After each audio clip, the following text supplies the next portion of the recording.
The turn-based, roguelike deck builder genre is one that I've personally come to adore in recent years. While there is a steadily growing number of entries in this category, the most prolific example is Slay the Spire.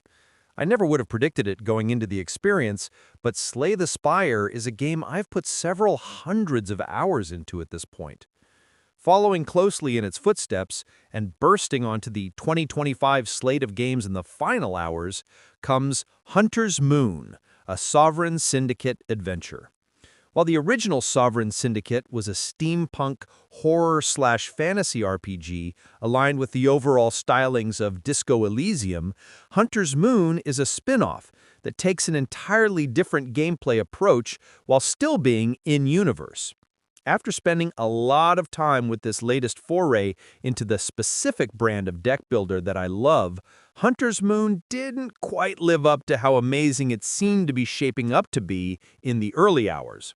At the same time, there is also a lot to feel positive and optimistic about as well. Let's shuffle the deck and show you the deal. Immaculate Gothic steampunk vibes. First and foremost, Hunter's Moon looks and sounds incredible. Everything about the mechanical visuals, like UI and menus, feels perfectly Slay the Spire adjacent, if not directly inspired. There's a fine line here, because I do think I caught onto the game so quickly due to just how similar it looks and feels to this competing title. But as such a personal fan of Slay the Spire, I ultimately didn't mind. From there, the steampunk meets Gothic London with a high dose of horror art style feels like a truly wonderful mashup of Bloodborne's Lovecraftian terror combined with Darkest Dungeon's grim yet beautiful cel-shaded design.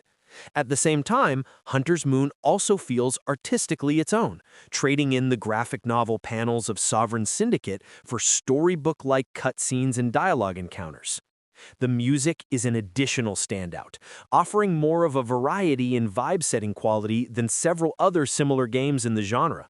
It's eerie and unsettling during certain random encounters and battles with lower-tier enemies before launching into pulse-pumping tracks in some of the more notable boss fights. Once fairly quickly unlocked, your cast of 4 playable characters fly around this dystopian version of London aboard an airship called the Starling. There are some fun moments of banter between characters, but it's never excessive, nor gets in the way of the game itself. Hunter's Moon looks and sounds incredible. The story is a little sparse in general, but still is more of a prominent feature than we've seen in other similar games. Essentially, something is causing terrifying mutations across England, and it's up to you and your crew to figure out each source and take it down. This lore is peppered in during mid-run quests, random encounters, and little blurbs of dialogue that will play as you start each new mission.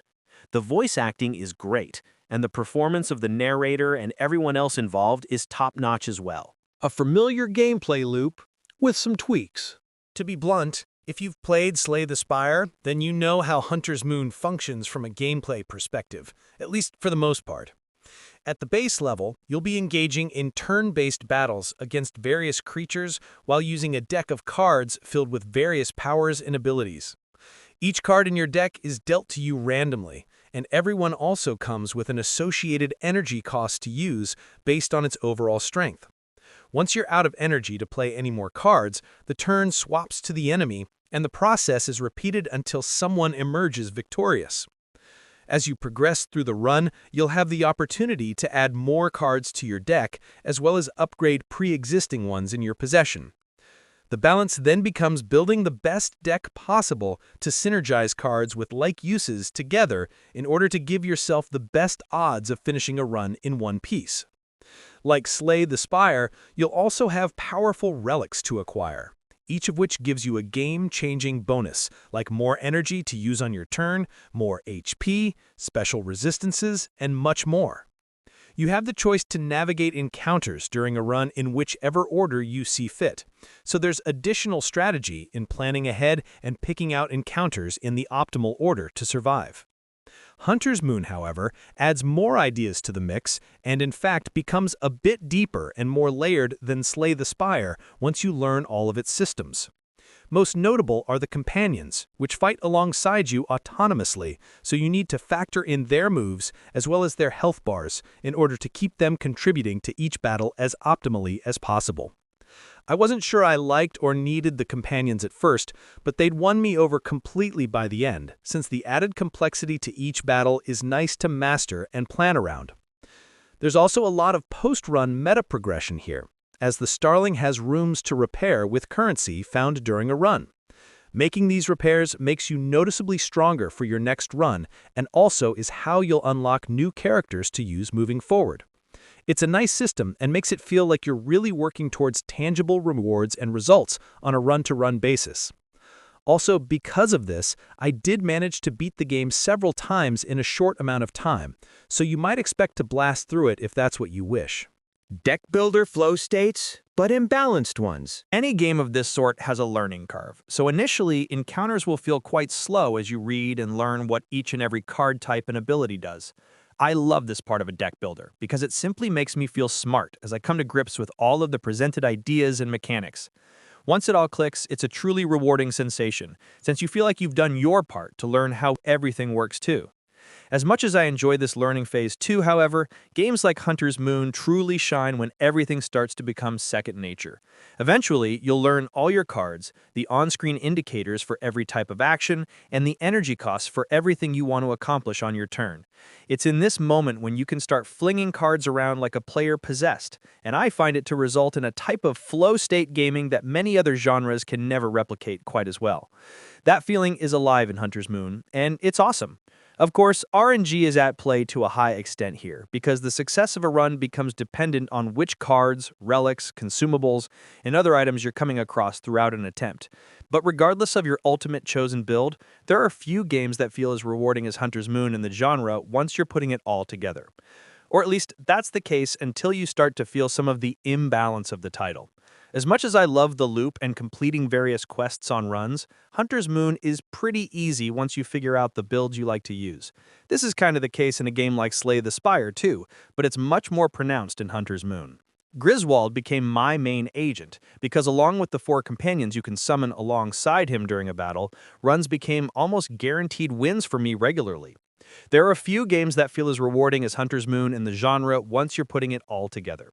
Or at least that's the case until you start to feel some of the imbalance of the title. As much as I love the loop and completing various quests on runs, Hunter's Moon is pretty easy once you figure out the builds you like to use. This is kind of the case in a game like Slay the Spire too, but it's much more pronounced in Hunter's Moon. Griswold became my main agent, because along with the 4 companions you can summon alongside him during a battle, runs became almost guaranteed wins for me regularly. There are 4 sections of the game, and genuinely, I don't think I died once in levels 1 through 3, simply because Griswold was so overpowered even against what seemed to be the toughest of boss encounters. Nothing could stop me. In total, 3 of the 4 characters feel this same way once you figure them out, and the 4th character plays like a total joke in comparison, to the point that I'm not sure why anyone would ever actually select her. Sorry, Nandy, you seem nice, but I'm still never going to use you in a run ever again. The game continues along at this much too easy pace for a long time until you reach the 4th and final level. This is where the challenge level spikes, and in turn feels like it's demanding you grind a bit in the lower levels to continue on to the actual completion of the game.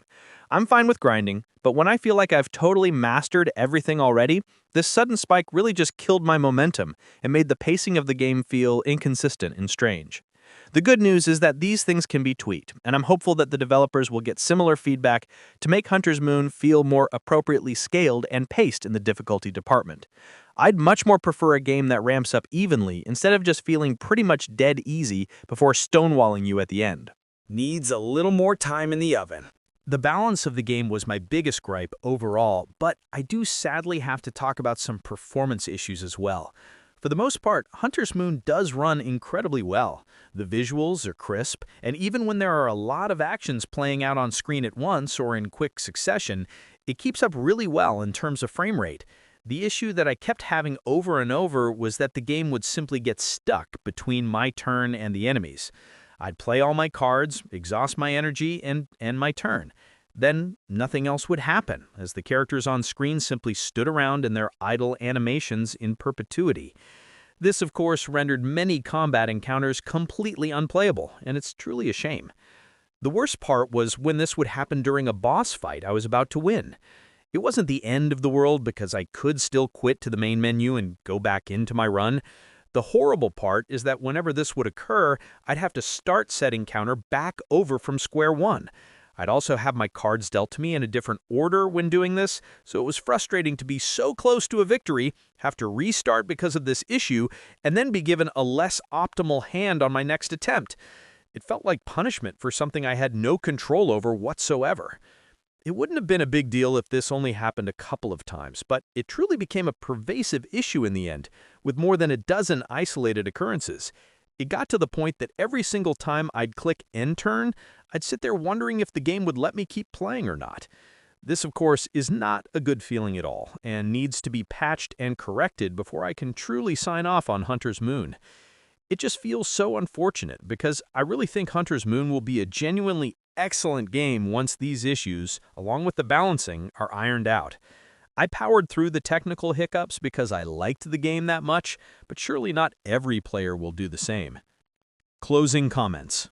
Hunter's Moon, a Sovereign Syndicate Adventure, is a deck builder that I absolutely loved early on. The presentation is fantastic, and the Slay the Spire-esque gameplay is top tier. Unfortunately, the more I played, the more I'd encounter substantial performance issues and an overall feeling of imbalance. Give this one some more time to be optimized, and it'll be one of the best titles in the genre. Until then, it's still a good time, but hasn't yet reached its full potential.